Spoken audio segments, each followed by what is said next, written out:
Welcome to the Fantasy Cycling Podcast, featuring your hosts, Grant Gardner and John Anderson.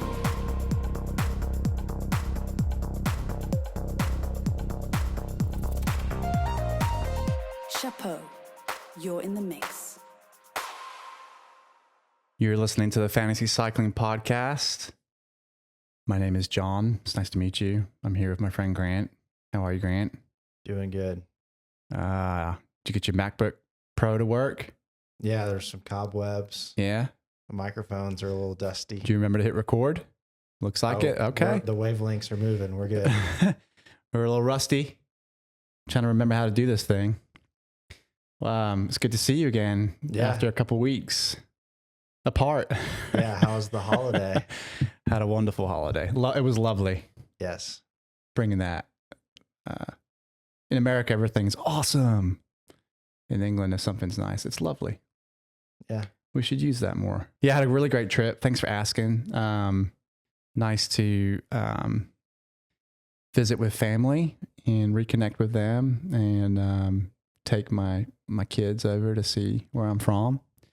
Weather was lovely. And we had Not very too good much rain? No.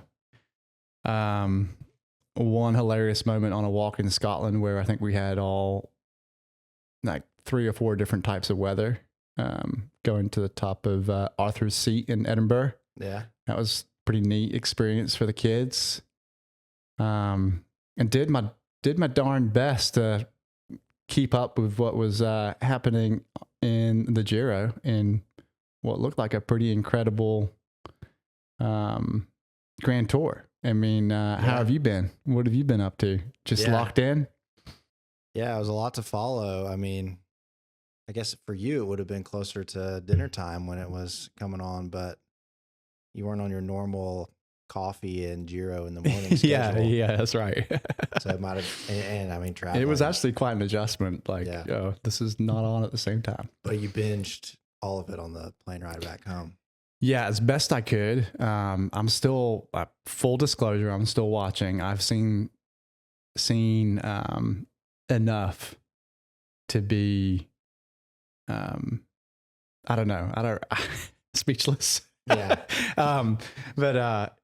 Still watching, watched a bunch of it on the plane and caught up and watched a little bit while I was in the UK.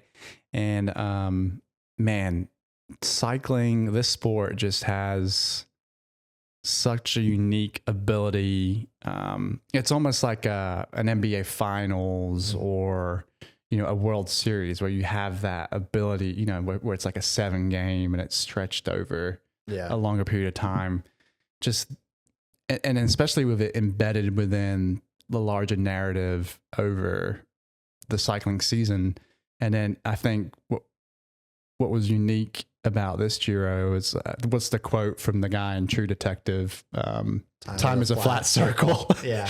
I mean, we just had that magic. I mean, the way a narrative could unfold over the course of 3 weeks and throughout a season, and then through 7 years to see these bookends. Yeah. And of course, I'm referencing the big stage 20. Yeah.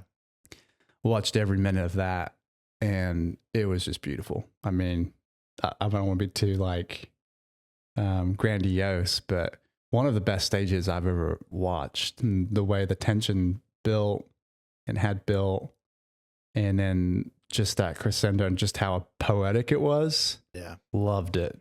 Talking about that 7-year kind of time as a flat circle thing. We've got a buddy that. His fantasy picks are like it's 2017 still, and so he's a big Mikel Landa simp, and it's funny. Like I was like, if you woke up from your 7-year nap, the timeline's still intact. Like Simon Yates won the Giro, Richard Carapaz was like attacking on the stage, like all the Romain Bardet is still there, like all the characters are still there. It's kind of the end of the chapter, but you wonder about that. It was refreshing to not, like we did see, and we can talk about the turning. The turning. But we did see those younger guys, but in the end, we had some throwbacks, some vets. The vets came through in the end, and somebody else besides a young Slovenian won a Grand Tour. It was refreshing. Yeah, it's refreshing to have parity again in a Grand Tour. There were no aliens there, and we were kind of reminded of. And I love watching Pog and Jonas. Yeah, and when they're in a race together, which we'll see in the Dauphiné shortly, but it's awesome. And Remco, but the parody that was there, and to see like you said, your old throwback names like your Carapazes and your Yateses just really in the mix. But at the same time, I wonder if it will in the future prove to be a bit of a bookend tour, in the sense that you also saw like these young guys. I mean, Del Toro is he's like 11 years old. How old is he? 21? Yeah, he's young. Which, to define, not Ayuso, Del Toro. Did I say Del Toro or did I say Ayuso? Which Ayuso is young too. Yeah, they're both around the same age. Yeah. No, I mean, we'll have to fact check it, but you could click on Del Toro's name right there and see. Fact checking in progress. 21 years old. He's 21. Yeah. I think Ayuso's 22. Like they're basically the same age. But talking about the turning, so that was something that we were talking about the other day. It's like the turning of the page. Like we're moving from this era. It feels like the next era of aliens are emerging. Mm-hmm. You've got Isaac Del Toro. You've got Matthew Brennan. Paul Sejas. He wasn't in this race, but which he's only 18. Yeah. You've got, Josh Tarling, time trialist, who has classics potential as well. Yeah. Tibor Del Grosso. Yeah. Pellizzari. To a degree. Pellizzari was somebody that came up last year where it was like, oh, you finished second to Pog on a stage. That was cute, or something like that. And now it's like, okay, he's 6th on GC. Mm-hmm. So it definitely feels like this next wave is already starting. And I think what's notable was how quickly he launched into the top 10 once Rog was out. Yeah. And I know Rog exited the race on a DNF and with some unfortunate circumstances. But I don't know. It just feels like indicative of where we're at with him lately. So I'm the turning meme, I feel like is gathering steam in both. I don't know if anyone else in like the cycling media landscape or fans, wave, but or we may be over making much of it, but I think there's something to that. Nicholas Prudhomme, even, he was tough. He was 15. He's a young lad with that stage win. But where would you kind of rank that stage in your all time? The stage. Yeah. It's probably top 5. Easily. Yeah. Maybe even top 3. I don't know. If you're listening to this, make sure you watch it. I had to tell someone to watch it today. We were at coffee this morning and had to tell somebody to watch it. Like, you gotta go watch it. Because I think previously we would have said one of our favorites was the knife fight. The knife fight in the valley. It was Vingegaard and Pogačar, and they're can't remember what stage it was of the tour, but they're attacking each other from 80K out, like so good. Or that stage where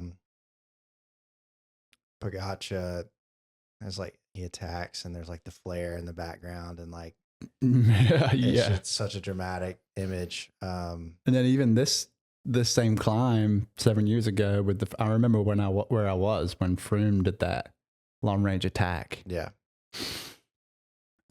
Which is, I think, probably the only time I appreciated Froome's riding. That was, I has never really the most loved dynamic thing he ever did. That was the most dynamic thing he ever did, and boy, was it dynamic. Yeah. Hold my beer, but and from a fantasy perspective, Grant, we're talking just now about as like fans of the race. Like, I think that there were some revelations, some disappointments, as always.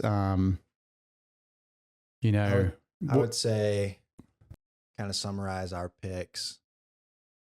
Pretty much nailed it on Mads Pedersen.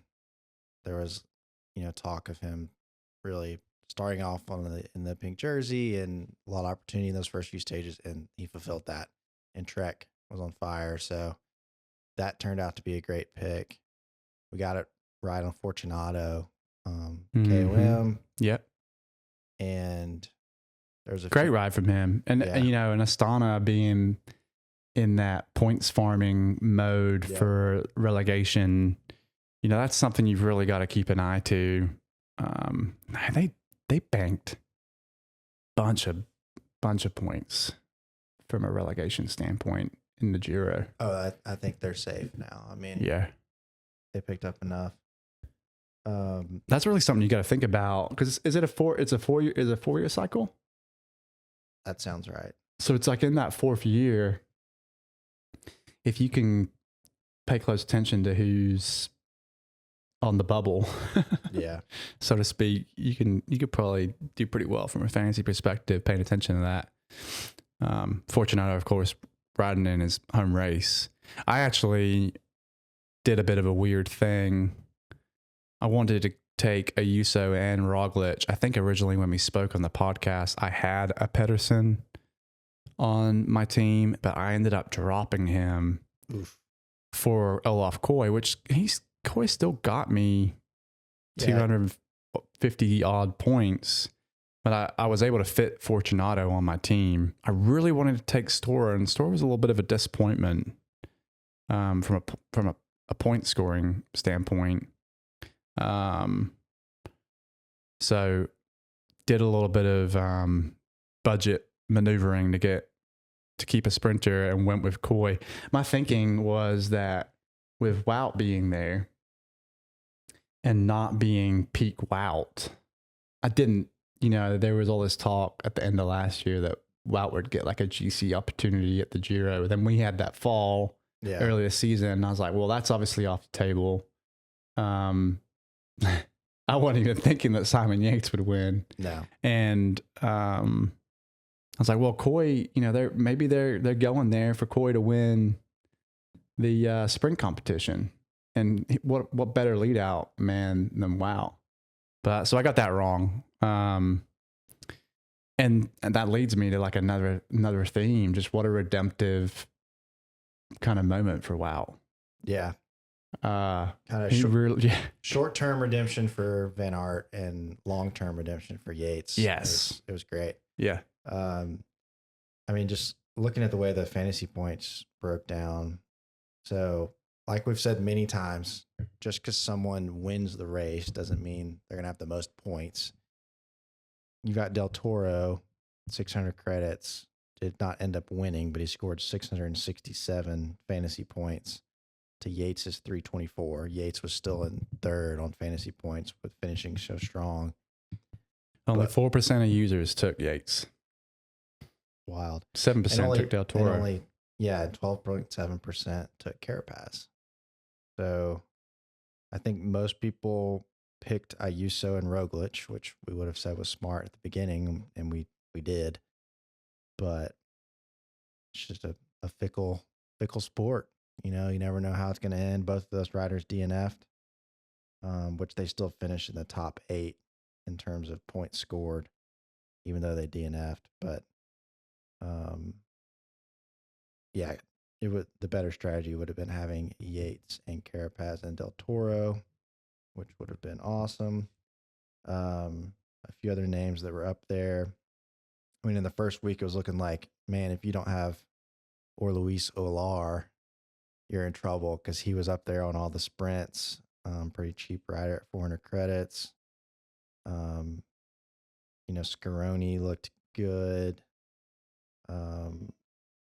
Zambonini, who I did have on my team at 200 credits, looked good in the first week. But as you mentioned, Prudhomme came through as the best 200 credit rider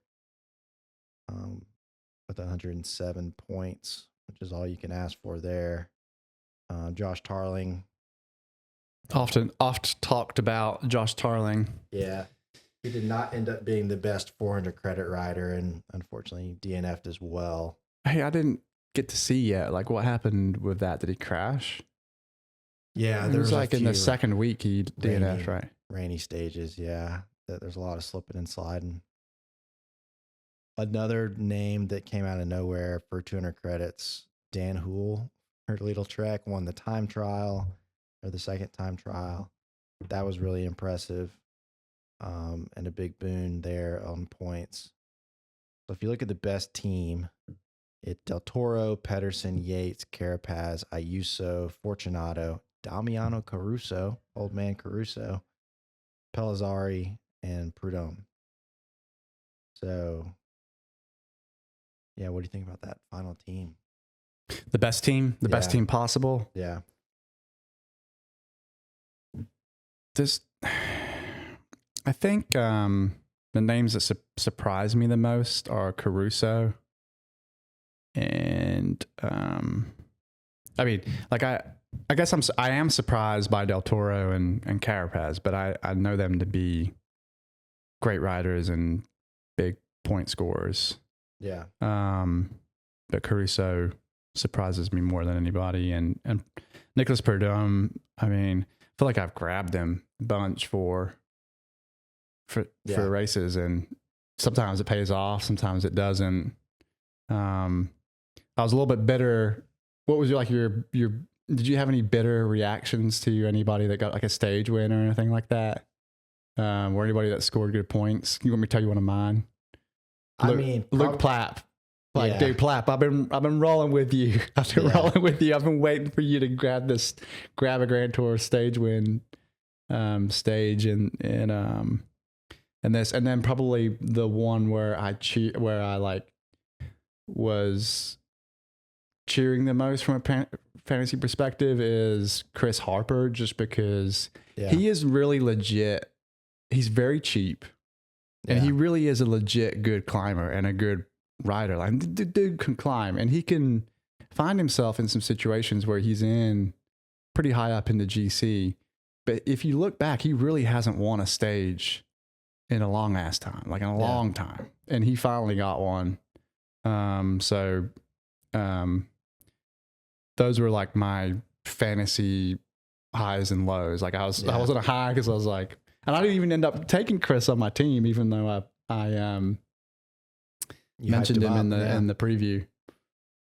So anything for you, and then I mean, I couldn't help but laugh a little bit seeing how well Wout has done after we've hated on him so much this season. Yeah, but he's been in difficulty, and I'm glad to see that he's out of that. Yeah, so I would say, obviously, I was stoked about Pedersen because we definitely hyped him up. I was pretty proud of the Zambonini and Tarling picks early. I mean, I think at one point in the first week, I was up to 29th in the standings. Let's go, dude. Fantasy standings, but finished 1,865th. So, but you did snag the pot from our little friend group. My Venmo is we need a yes. It's with my secretary. It's pending. But I would say probably, I think the Del Toro pick was annoying because it was like, Ayuso's the leader. You do the smart thing and you pick the obvious leader on the team, and everything just kind of goes wild. Yeah, I mean, let's talk about UAE in this race. Does UAE? I feel like when Pog isn't there, UAE is just chaos. Yeah. Daddy's not home. Ice cream for dinner. Yeah, it's like Macaulay Culkin sitting there watching the scary movie, eating a big old on cheese pizza salad bowl. Yeah, a whole cheese pizza and a salad bowl of ice cream. Just chaos. And it seemed like in the early unfolding of the race, even while Del Toro is in this favorable position from a GC perspective, they're still riding behind. Ayuso's still riding behind. I mean, I think Adam Yates is a great teammate and didn't appear to be doing that. He was the other guy that they took. Oh, McNulty still finished top 10. Yeah. And you're riding for the pink jersey. Yeah. And it's just strange. I think that they've got an interesting challenge on their hands of, I mean, you've got a generational talent with Pog. It's easy to look like you're tactically astute when you've got the best rider, but when he's not there, and they've got lots of good riders, they've got a rider that could have and maybe should have won the Giro. Yeah, and I think it would be the same thing if Almeida was there. I think it'd be like they'd be backing him more so. Yeah, I think he's got a little bit of seniority on that team, or that if it was Almeida and Del Toro, I wonder how it would have shaken out. But yeah, I mean, at first on that last stage, I thought Del Toro was riding very, very cleverly. Mm-hmm. And then there's a point, and I think it's up to debate of where that point is, where there were some errors made, where perhaps if there had been a decision sooner to just time trial or just go at your own pace. I mean, he was just so laser focused on Carapaz. I give major props to EF for just taking the race to it with the freaking nuclear lead out at the very beginning of that climb. That was nuts. Yeah. But it just isolated everybody and brought the GC people out. I thought that was cool, but who knows? Any takes on that? Should they have done that? Should EF have done anything differently in order to get Carapaz to win? Like that lead out they did. No, I think they played it perfectly because he wasn't going to win the race and beat Yates, but he could have lost his podium position. So why would he sacrifice his podium position to help Del Toro? I mean, it wouldn't make any sense. So I think and I think that's later on, but I'm just talking about like they did a lead out where it was like it's a 40-minute climb, and after like 2 minutes, only the GC people they just blew it up. It was crazy. But yeah, I mean, I think Carapaz made he looked so mad when he'd made that decision not to work together. Did you see that? Yeah. They both looked mad. Yeah, they were grumpy, but I think it was because Carapaz was insulted that Del Toro was asking for help when he felt like Del Toro wasn't riding smartly. Wasn't relaying, yeah. It's like, man, shouldn't have let him go. I don't know. So it's interesting. And Visma, almost like a Moneyball approach from a tactic sense, like played it perfectly. Played those two against each other with the sneak attack. Beautiful. Loved it. Yeah. And I love that about road cycling, that it's not, that there are dynamics and that there are more things at play that can bring about a winner than just like who's got the best legs. Yep. Awesome. So is Simon Yates like, just taking the win? Is he riding any more Grand Tours this year? Are they gonna keep Jonas at home and take him to the Tour? Both. So Simon Yates, Primož Roglič, I think Carapaz, I think Adam Yates. I mean, they're all going to be at the Tour too. Obviously, not in the same roles. But I think Carapaz will go for KOM. And I think the Yates brothers will just be super domestics. Working. Corporate. Yeah. Middle managers. Well, the Giro is the best, man. Yeah. I love it. I hate that I missed big chunks of it, but it's been fun going back and rewatching them. And yeah. There's so many great materials out there too to get the stage recaps that if you can't watch, you can always like pop a podcast in at the end of the day and like find out what happened. Hey, we're glad to be back. Hit us up on X and on Instagram and on YouTube with the handle Listen to FCP. And that's the number 2. Audio only on YouTube. You do not want to see our faces. and love the interaction on the socials. Grant puts a lot of good stuff out on X and on Instagram. A lot of people like to steal his memes, so see them first at Listen to FCP. And Grant, I guess we'll touch base again soon to talk about Dauphiné. Criterium de Dauphiné. Let's do it. Let's do it.